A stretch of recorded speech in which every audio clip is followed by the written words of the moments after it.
Hello everyone, good evening. Welcome to Glance academy.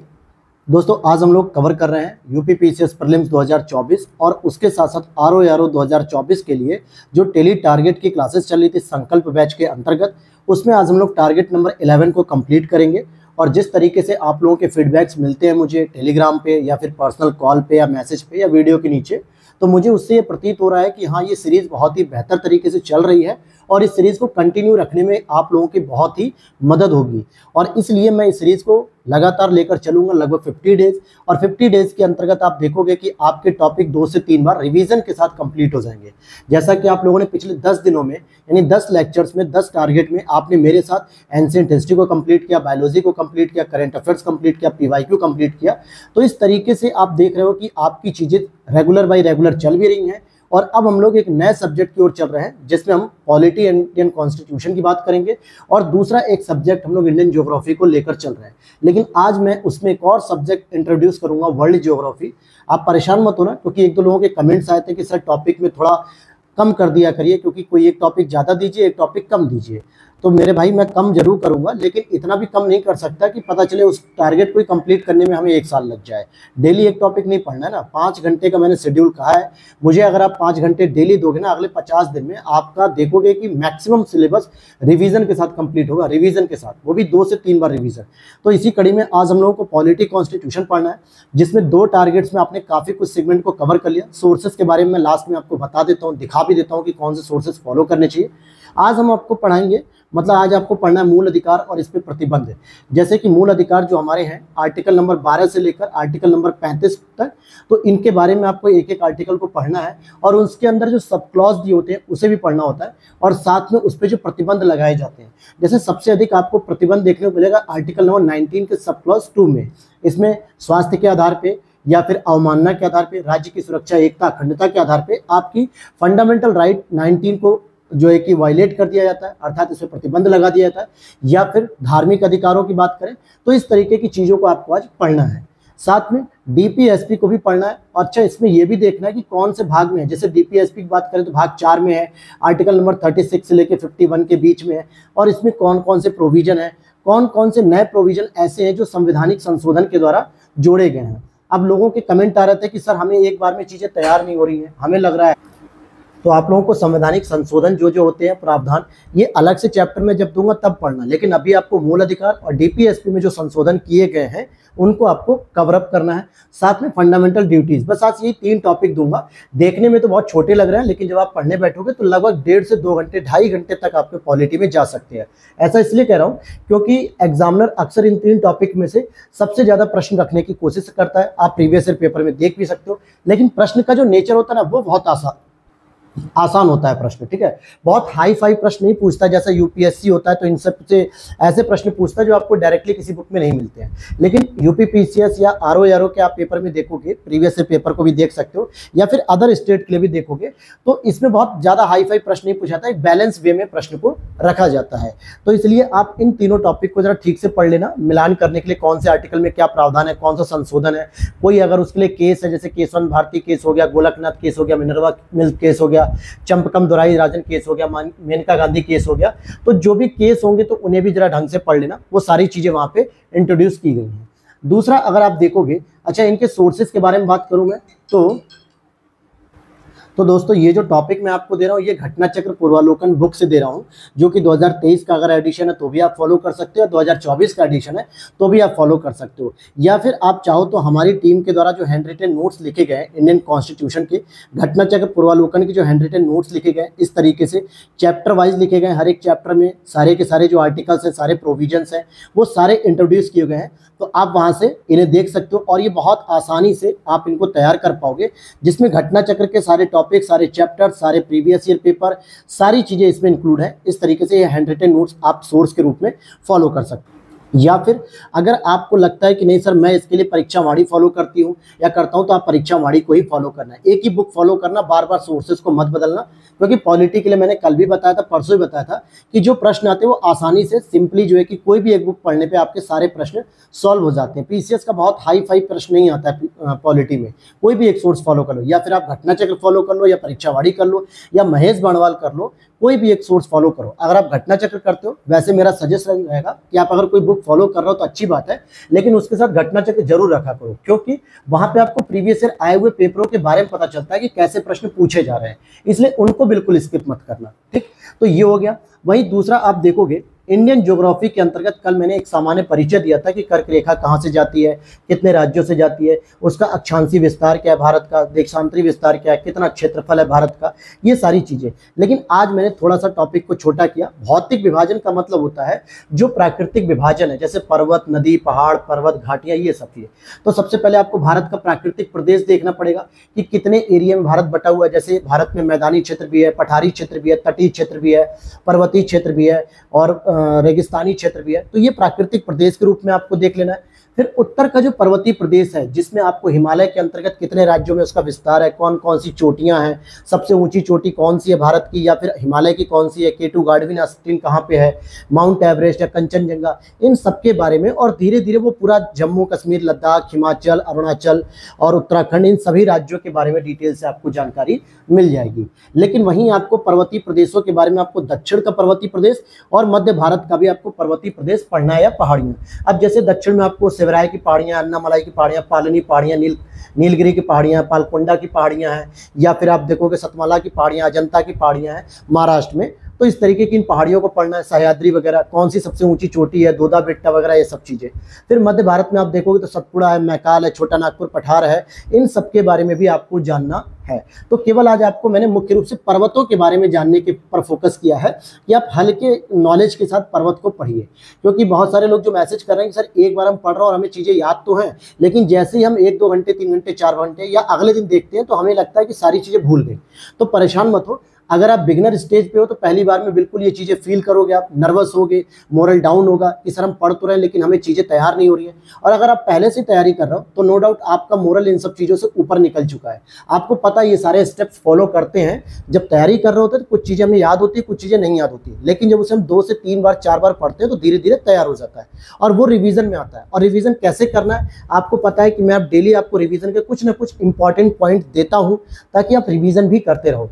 केवल ये ना हो कि आपने हिस्ट्री पढ़ लिया, बायोलॉजी पढ़ लिया, अब छूट गया, ऐसा नहीं है। उनसे टॉपिक रिलेटेड मैं आपको रिवीजन देता रहता हूँ और बीच बीच में मैं 1 से 2 दिन आपको पूरा प्योरली गैप देता हूँ कि केवल उसमें रिवीजन करना और कैसे करना है वो भी चीज़ें मैं आपको बताता चलता हूँ।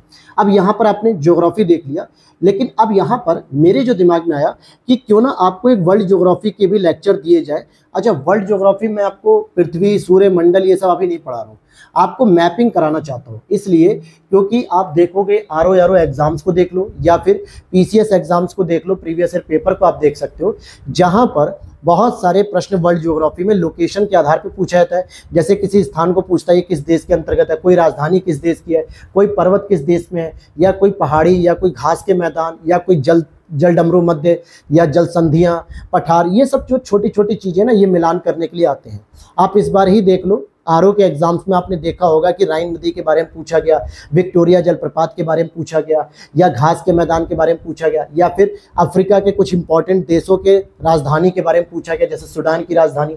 तो ये सारी लोकेशन आपको वर्ल्ड मैपिंग के अंतर्गत कवर होगी। और आप सभी में से अगर जितने भी लोग पुराने एस्पिरेंट मेरे साथ जुड़े होंगे तो उनको मैंने एटलस की वर्ल्ड मैपिंग की क्लास कराई थी और बहुत ही शानदार क्लास कराई थी दोस्तों, जो आप लोगों ने बहुत ही पसंद की थी। कमेंट सेक्शन में आप लोगों के बहुत अच्छे कमेंट आए थे, जिससे पता चल रहा था कि हाँ उसकी कितनी अच्छी चीज़ें आपको पसंद आ रही।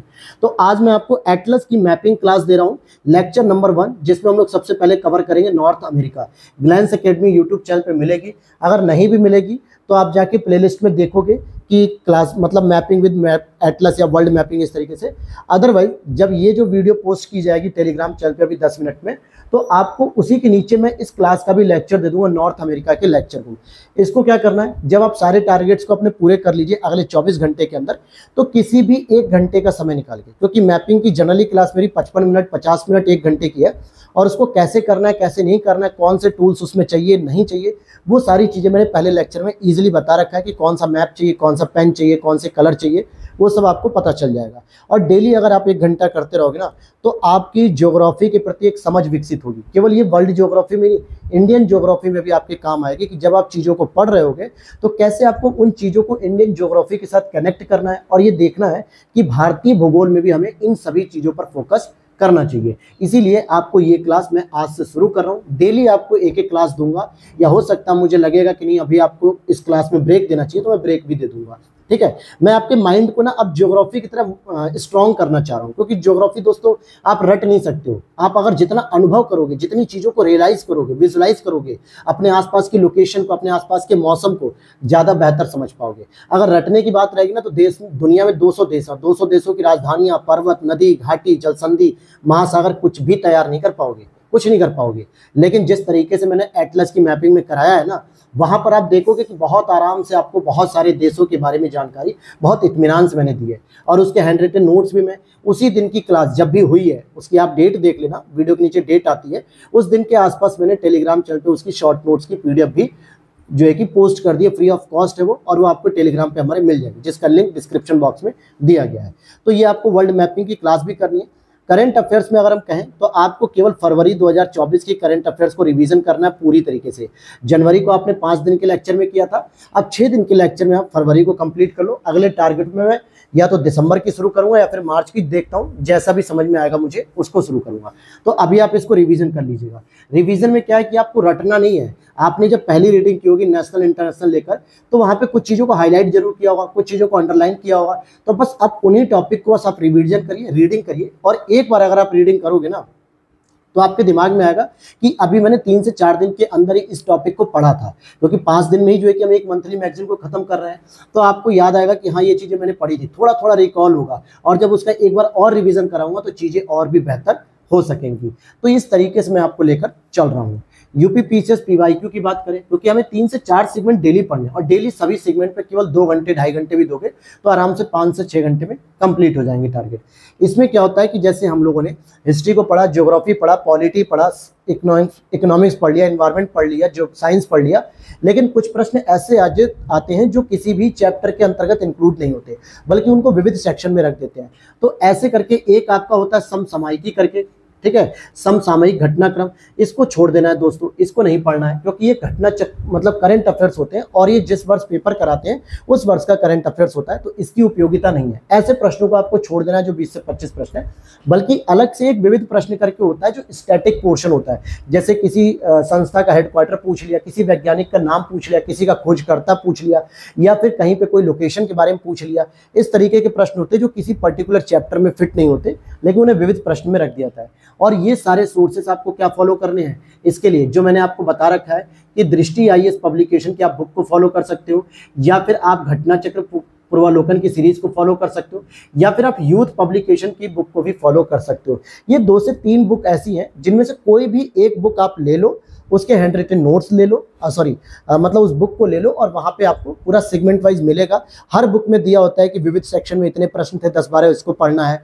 तो ऐसे करके आपको 2013 से लेके 14, 15, 16 केवल 4 साल के आपको पढ़ने, यानी मुश्किल से मैं मान के चलो कि अगर इन 4 सालों में अगर 15 प्रश्न भी होंगे तो 15 गुणा 4 यानी 60 प्रश्नों को आपको पढ़ना है विविध को, उससे ज़्यादा नहीं। फिर मैं आगे 2016 के बाद और भी टारगेट दूंगा 2018 तक, फिर 23 तक। तो ऐसे करके हम डिवाइड इसको कर लेंगे। ये हो गया। रिवीजन सीरीज में अगर आप देखोगे तो रिवीजन सीरीज में हमें क्या पढ़ना है, वैदिक काल पढ़ना है। क्या पढ़ना है दोस्तों, वैदिक काल पढ़ना है, और जिसमें आपको ऋग वैदिक काल और उत्तर वैदिक काल को कवर करना है कंपैरिजन के तौर पे। और इसके लिए मैंने आपको बताया था कि आप घटना चक्र के हैंड रिटन नोट्स तो ले ही सकते हो, या फिर आप मेरे प्रीलिम्स और मेंस के एक साथ नोट्स लिखे हुए हैं, जिसका टाइटल ये है प्री प्लस मेंस है, ठीक है, जिसके बारे में मैंने डेमो दिया था आपको 2nd या 3rd लेक्चर में। आप वहां पे जाके देख सकते हो, या फिर इन सभी नोट्स को आप परचेस करने के लिए हमारे व्हाट्सअप नंबर पे मैसेज करोगे तो हमारी वहाँ पे टीम आपसे कांटेक्ट कर लेगी, हर एक नोट्स के डेमो दे देगी और उसके बारे में जानकारी। तो वहाँ पे आपको डेमो वगैरह देख के समझ में आ जाएगा कि टॉपिक की रिलेवेंसी क्या है। क्योंकि एंशिएंट के लिए मैं कह सकता हूँ कि प्रीलिम्स प्लस मेंस के जो नोट्स है वो बेस्ट है। अगर आप उसके साथ केवल और केवल घटना चक्र फॉलो कर लोगे ना, तो आपको कोई अदर से बुक फॉलो नहीं करनी पड़ेगी। लेकिन अगर कुछ लोगों को नहीं समझ में आता है, ये नोट्स वगैरह नहीं पढ़ने हैं, तो आप एक अलग से बुक पढ़ सकते हो एंशिएंट हिस्ट्री की, जिसको हम कहते हैं एस के पांडे जी की बुक। लेकिन इससे भी पहले मैं कहूँगा कि आप घटना चक्र पे प्रेफर करो, क्योंकि एंशिएंट हिस्ट्री में जितना प्रश्न आता है ना, प्रीवियस ईयर पेपर के हिसाब से भी आप देखोगे, सारे प्रश्न आपको घटना चक्र के इर्द गिर्द ही देखने को मिल जाएंगे। और नहीं पढ़नी है तो एस के पांडे पढ़ लो, लेकिन घटना चक्र पे प्रेफरेंस पहले दिया करो। ये सारे टॉपिक्स आज आपको कवर करने हैं, तो उम्मीद करता हूँ वीडियो अच्छी लगी होगी और पसंद आ रही हो तो लाइक कर देना, क्योंकि आप लोग देखो लाइक नहीं कर रहे हो, शेयर नहीं कर रहे हो। जिस हिसाब से मेरे को पहले दूसरे तीसरे टारगेट वाली वीडियोस में मोटिवेशन मिला, अब वो मोटिवेशन मुझे आ नहीं रहा है, लेकिन फिर भी मैं आप लोगों की लगन को देख के, आप लोग जो है कि कुछ एस्पिरेंट ऐसे हैं जो लगातार इस टारगेट्स को पूरा कर रहे हैं और एक बहुत उम्मीद रखते हैं हमारे चैनल से, तो मैं उनकी उम्मीदों पे खरा उतरने के लिए लगातार काम कर रहा हूँ। अदरवाइज मेरे पास इतना सारा काम है ना दोस्तों कि इतना व्यस्त हूँ कि मैं अपनी भी पढ़ाई जो है कि इस समय दांव पे लगा रहा हूँ कि मैं नहीं पढ़ पा रहा हूँ। लेकिन आप लोगों के लिए मैं लगा पड़ा हूँ कि आपका हिंदी मीडियम का जो रिजल्ट है वो सुधरना चाहिए, मैं ये चाहता हूँ बस। क्योंकि लगातार हिंदी मीडियम का आप देखोगे यूपीएससी आईएएस एग्जाम्स के साथ साथ स्टेट पीसीएस में बहुत पीछे जा रहा है, और हम हिंदी मीडियम के रिजल्ट को सुधारने के लिए लगातार प्रयासरत हैं। तो बस इस तरीके से आपको चीज़ें फॉलो करनी है। वीडियो अच्छी लगी तो लाइक कर देना और दोस्तों के साथ शेयर जरूर कर लेना। मिलते हैं नेक्स्ट वीडियो में। Thanks for watching.